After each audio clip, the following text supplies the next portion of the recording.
औज़ुबिल्लाहि मिनश्शैतानिर्रजीम बिस्मिल्लाहिर्रहमानिर्रहीम। उम्मीद करता हूँ कि सब दोस्त खैरियत से होंगे। आज जो हमारा टॉपिक है वो है यूरिन रूटीन एग्जामिनेशन या यूरिन आरी। आप किस तरह करेंगे? सबसे पहले आप इसका फिजिकल एग्जामिनेशन करेंगे, फिर केमिकल करेंगे और लास्ट में जो हमारे पास है वो है माइक्रोस्कोपिक एग्जामिनेशन। सबसे पहले हम आते हैं फिजिकल एग्जामिनेशन पे। फिजिकल एग्जामिनेशन हमारे पास इसमें 6 पैरामीटर जो है वो मौजूद है।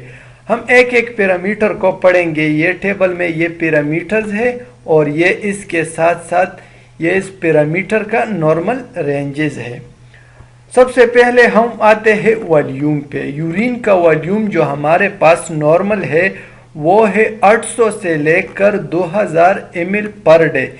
ये हमारे पास नॉर्मल वॉल्यूम है। अगर इससे कम या ज़्यादा हो गया तो फिर ये हमारे पास या कहाँ पे किडनी में मसला है या कोई और जगह पे रीनल फंक्शन में कहाँ पर भी मसला है।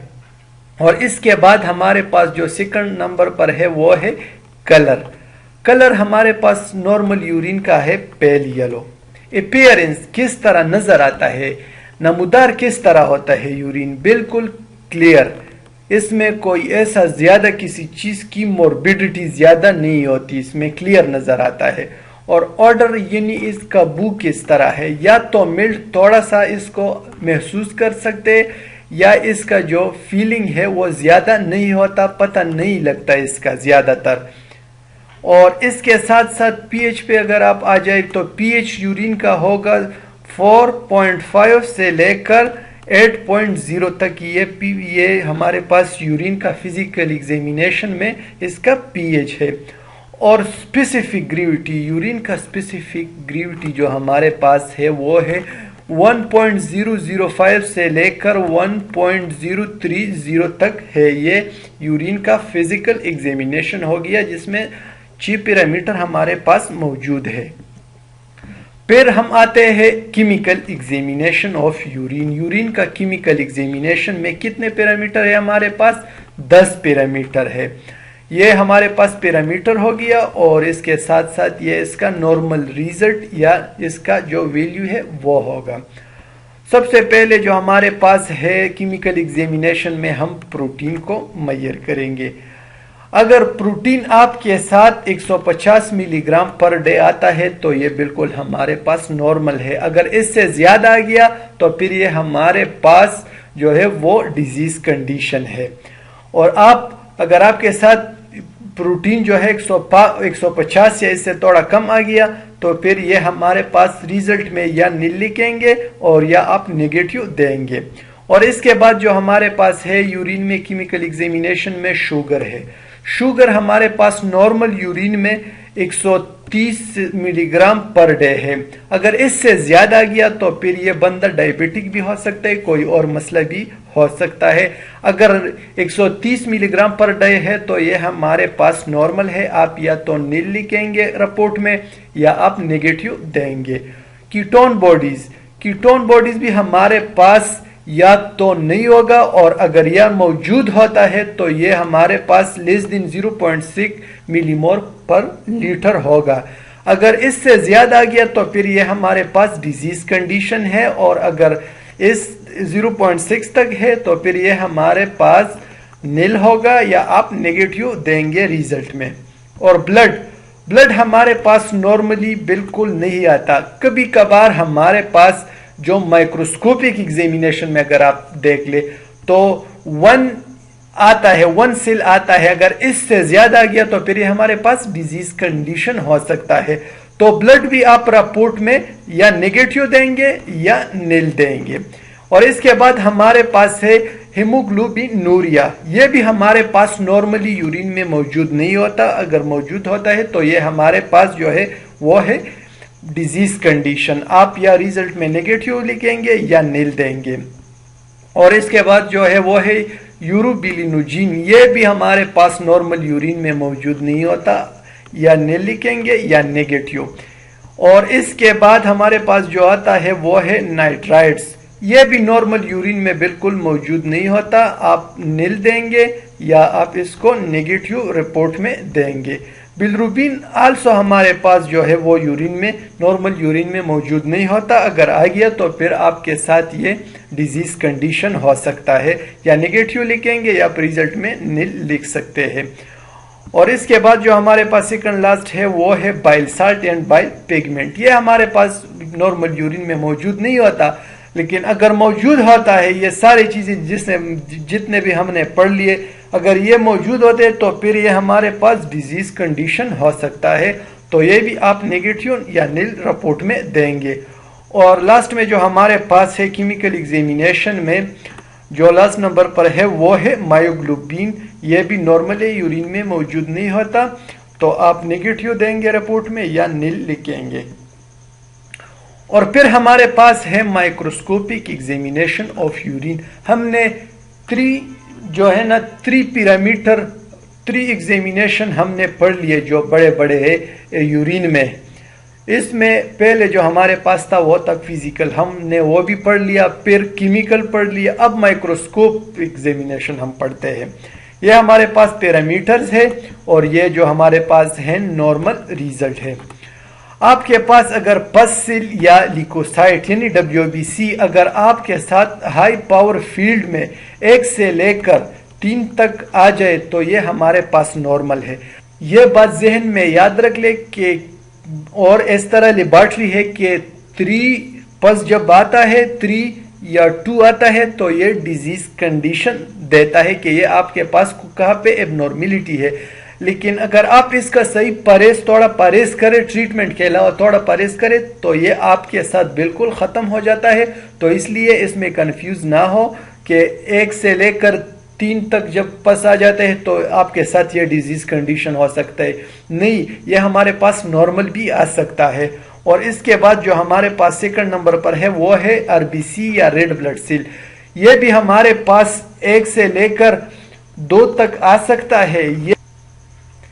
یہ جب RBC آ جاتا ہے تو 1 سے لے کر 2 تک آ جاتا ہے تو یہ بھی ہمارے پاس نارمل ہے. اس میں کوئی ڈیزیز کنڈیشن انوالو نہیں ہوتا.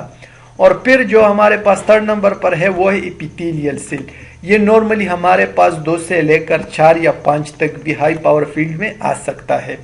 اور پھر اس کے بعد جو 4 نمبر پر ہمارے پاس ہے وہ ہے کاسٹ ہے. جس طرح ہمارے پاس ہائلین کاسٹ ہو گیا، ریڈ سیل کاسٹ ہو گیا، پس کاسٹ، گرینولر کاسٹ، ویکسی کاسٹ، اور لاسٹ میں جو ہمارے پاس ہے فیٹی کاسٹ. یہ اگلے سلائیڈ میں ہم ایک ڈائیگرام کے ساتھ ڈسکس کریں گے. یہ بھی ہمارے پاس نارمل یورین میں نہیں ہوتا. اگر آتا ہے تو پھر ڈیزیز کنڈیشن میں آ جاتا ہے، اور اگر نہیں موجود نہیں ہوتا تو پھر یا نیگیٹیو دیں گے رپورٹ میں اور یا نل لکھیں گے. کیسٹ ود اسٹرکچر، یہ ہمارے پاس ہے ڈائیگرام. اگر ڈائیگرام میں دیکھ لے تو آپ کو بہت واضح نظر آ جائے گا. یہ ہائلین کیسٹ ہے. آپ کو مائکروسکوپ میں اگر اس طرح اسٹرکچر آ جائے تو آپ سمجھ لے کہ یہ ہمارے پاس ہائلین کاسٹ ہے. اگر اس طرح اسٹرکچر آپ کو آ جائے تو یہ ہمارے پاس ہے ریڈ سیل کا کاسٹ ہے. اس طرح اگر پس کا سیل کاسٹ آ جائے تو یہ آپ کو مائکروسکوپ میں اس طرح نظر آ جائے گا. اور پھر جو دوسرا ہمارے پاس ہے اس کے بعد جو ہے وہ ہے گرینولر کاسٹ. یہ اس طرح نظر آ جائے گا مائکروسکوپ میں. یہ سارے اپنے ذہن میں یاد رکھ لیں کیونکہ مائکروسکوپک ایگزامینیشن میں آپ کو اس طرح ہی نظر آئے گا. اور اس کے بعد ہمارے پاس ہے ویکسی کاسٹ. ویکسی کاسٹ آپ کو اس طرح نظر آ جائے گا، ڈائیگرام میں دیکھ لیں. اور لاسٹ نمبر پر جو ہمارے پاس ہے وہ ہے فیٹی کاسٹ. یہ اس طرح آپ کو نظر آ جائے گا مائکروسکوپ میں. یہ سارے ذہن میں یاد رکھ لیں کیونکہ مائکروسکوپ میں بالکل اسی طرح آپ کو نظر آ جائے گا. اور پھر ہمارے پاس ہے وہی پیرامیٹر ہے، وہی مائکروسکوپک ایگزامینیشن ہے، اور یہ ہمارے پاس ہے نارمل ریزلٹ. اور پھر ہم آتے ہیں کرسٹلز پہ. کیلشیم آکزیلیٹ اینڈ لیوسین یا لیوکین، یہ ہمارے پاس ہے کرسٹل ہے. یورک ایسڈ ہو گیا، کے ساتھ ساتھ سسٹین ہو گیا، اسٹروائڈ اینڈ بلروبین ہو گیا، کیلشیم فاسفیٹ اینڈ سلفونامیڈ، اور اس کے اگر آپ پھر آ جائے اس پہ امونیم بائریٹ اینڈ ایمورفس سیوریٹس، اور اس کے بعد ہمارے پاس calcium phosphate and amorphous phosphate, اور لاسٹ نمبر پر جو ہمارے پاس ہے وہ ہے امونیم بائریٹ اینڈ कोलेस्ट्रोल। ये हम आगे अगले स्लाइड में स्ट्रक्चर के साथ डिस्कस करेंगे, लेकिन एक बात जहन में याद रख ले कि ये भी हमारे पास नॉर्मल यूरिन में मौजूद नहीं होता। अगर आता है तो फिर डिजीज कंडीशन होता है, और अगर नहीं होता तो आप रिपोर्ट में नील लिखेंगे या नेगेटिव दे सकते हैं। अब यह है डायग्राम। अगर आप यहाँ पे देख लीजिए, ये हो गए सारे सेल है और इसके नीचे जो है वो है सारे कास्ट है, और अगर यहाँ पे आ जाए ये सारे क्रिस्टल्स है, और ये यहाँ पे मोर्फस यूरेट फॉस्फेट वगैरह ये अदर चीजें सब्सटेंस जो हमारे पास यूरिन में मौजूद होते हैं। सबसे पहले आते हैं सेल पे। सेल में ये हमारे पास इपिथेलियल सेल है। ये इस तरह, अगर आप डायग्राम पर भी गौर करें, ये हमारे पास माइक्रोस्कोप में इसी तरह बिल्कुल नजर आता है। ये हो गया इपिथेलियल सेल, और इसके साथ साथ ये हमारे पास हो गया पस कास्ट। पस कास्ट हो गया, और इससे बाहर जो नजर आ रहा है ये हमारे पास है पस सेल। यहाँ पे अगर आप देख ले हमारे पास पस सेल भी इसमें मौजूद है, और इसके अंदर जो है वो है पस कास्ट है। और अगर आप यहाँ पे देख ले इस डायग्राम में आ जाए, तो ये हमारे पास ब्लड कास्ट हो गया या रेड ब्लड सेल का कास्ट हो गया, और इसके बाहर जो नजर आ रहा है ये हमारे पास आरबीसी या रेड ब्लड सेल है। और अगर यहाँ पे देख ले ये हमारे पास है स्पर्मेटोजोआ। और फिर हम आते हैं bacterial cast. Bacterial cast microscope में इस तरह नजर आ जाएगा आपको, और साथ साथ में ये हमारे पास है ग्रेन्युलर कास्ट, और इसके बाद हमारे पास आता है हाइलीन कास्ट। हाइलीन के बाद हमारे पास आता है ये है विक्सी कास्ट। ये जल्दी जल्दी मैं इसलिए पढ़ रहा हूँ कि फिर वीडियो बहुत ज्यादा बड़ा हो जाएगा, लंबा हो जाएगा, और फिर आप बोर भी होते जाएंगे। और ये हमारे पास है फीटी कास्ट। ये स्ट्रक्चर पे आप अगर ध्यान दे तो फिर आपको माइक्रोस्कोप में बिल्कुल इसी तरह इजी हो जाएगा और इसी तरह आपको नजर आ जाएगा। और फिर हम आते हैं क्रिस्टल्स पे। ये हमारे पास हो गया कैल्शियम कार्बोनेट क्रिस्टल्स, और इसके बाद ये जो डायग्राम नजर आ रहा है ये हो गया ट्रिपल फॉस्फेट क्रिस्टल्स, और ये जो हमारे पास है वो है कैल्शियम फॉस्फेट क्रिस्टल। और अगर आप यहाँ पे आ जाए ये हो गया हमारे पास अमोनियम यूरेट क्रिस्टल, और इसके बाद जो है हमारे पास है वो है कैल्शियम ऑक्सीलेट क्रिस्टल्स, और ये हमारे पास यूरिक एसिड क्रिस्टल हो गया। और इसके बाद इस स्ट्रक्चर को अगर आप देख लिए हमारे पास है सोडियम यूरेट क्रिस्टल्स, और ये हमारे पास है क्रिस्टीन क्रिस्टल है हमारे पास। और इसके बाद ये जो नजर आ रहा है ये है स्टार्च क्रिस्टल। ये सारे क्रिस्टल थे। अब हम आते हैं, ये अगर आपको माइक्रोस्कोप में इस तरह स्ट्रक्चर आ जाए, नजर आ जाए, तो ये हम फिर आप ये लिख सकते हैं कि ये हमारे पास एमोर्फस फॉस्फेट है, और ये हमारे पास म्यूकस थ्रेड्स हो गया। और अगर आप यहाँ पे आ जाए तो ये हमारे पास हो गया सिलेंड्रॉइड शेप जो है, आप इसमें सिलेंड्रॉइड प्लस जितने भी आपको नजर आएंगे उस तरह प्लस देंगे, या इसका जो तादाद है अमाउंट उसमें उसी में देंगे। और ये हमारे पास जो आपको नजर आ रहा है ये हमारे पास हो गया फेट ड्रॉपलेट्स, और इसके बाद जो आता है वो है एमोर्फस यूरेट्स, और जो सेकंड लास्ट हमारे पास है वो है टायरोसिन नीडल्स, और लास्ट जो हमारे पास नजर आ रहा है ये स्ट्रक्चर हमारे पास हो गया ल्यूकेन या ल्यूसिन स्पीयर। माइक्रोस्कोपिक पैरामीटर पे आते हैं। 5 तो हमने पढ़ लिए, और अभी 6 नंबर पर जो हमारे पास है वो है बैक्टीरिया। 7 नंबर यीस्ट सेल हो गया। 8 नंबर पर ट्राइकोमोनास वेजिनलिस, और 9 नंबर पर हमारे पास जो है वो है स्पर्मेटोजोआ, और 10 नंबर पर हमारे पास है शिस्टोसोमा हेमाटोबियम। ये हमारे पास normally bacteria yeast cell, trichomonas vaginalis, spermatozoa, schistosoma haematobium ये हमारे पास नॉर्मल यूरिन में मौजूद नहीं होता, तो इसलिए आप इस कि यूरिन के रिपोर्ट में आप निगेटिव भी लिख सकते हैं और साथ में आप नील भी दे सकते हैं। आगे जाके हम इसके एक एक डायग्राम के साथ आपको समझाएंगे। ये हमारे पास अगर यहाँ पे देख ले ये थ्रेड लाइक स्ट्रक्चर आपको नजर आ रहा है, ये हमारे पास जब यूरिन में आपको माइक्रोस्कोप में नजर आता है तो ये हमारे पास बैक्टीरिया है। और अगर आप इस स्ट्रक्चर पे आ जाइए हमारे पास यीस्ट सेल है। माइक्रोस्कोप में आपको इस तरह नजर आ जाएगा। अगर इस तरह नजर आ जाए तो फिर आप रिपोर्ट में यीस्ट सेल प्लस लिख सकते हैं। और ये हमारे पास ट्राइकोमोनास वेजिनलिस है, इसका स्ट्रक्चर भी इस तरह है। और जो शिस्टोसोमा हेमाटोबियम जो है हमारे पास माइक्रोस्कोप में आपको इसी तरह नजर आ जाएगा।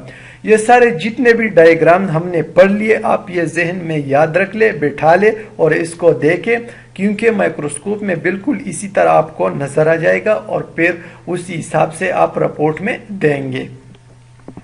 Thank you buddies, thank you for your attention.